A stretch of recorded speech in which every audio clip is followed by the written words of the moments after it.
Poštovanje, dragi ljubitelji ljutih čili paprika i paradajza, organske proizvodnje.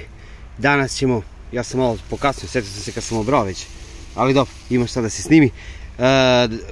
Danas ću da predstavim sortu drugu na svetu po ljutini.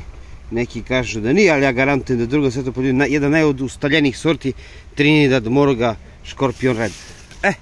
Pogledajte ovako, znači ovo je brato, prva, druga, treća grana, znači brata je prva, druga, treća, četvrta grana. Ovo je sad gornji rod.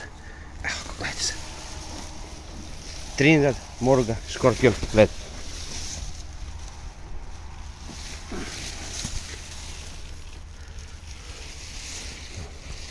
Pa idemo polako, ulazimo. Znači sorta koja,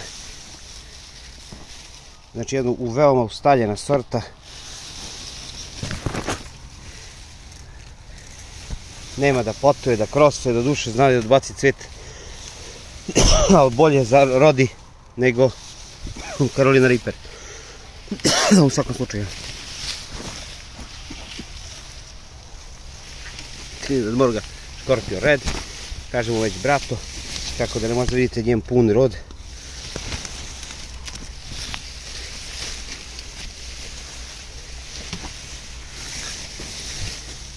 Pogledajte. Trinidad Moruga Scorpion Red. Što bi rekli otov. Dobro, nije baš otov, ali poprilično, da kažemo, gornji rodovi. To je znači na visini mojoj, visini grudi. Ono je super radilo. Tako da, ovo što gledate sad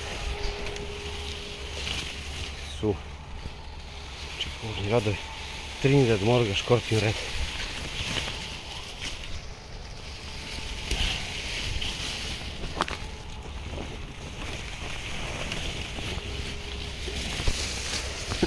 Sada se probite ovdje. Dosta je ljuto ovdje iz gaženih paprika.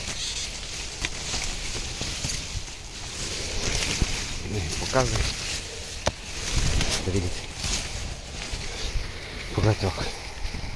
Trinidad Moruga Scorpion Red.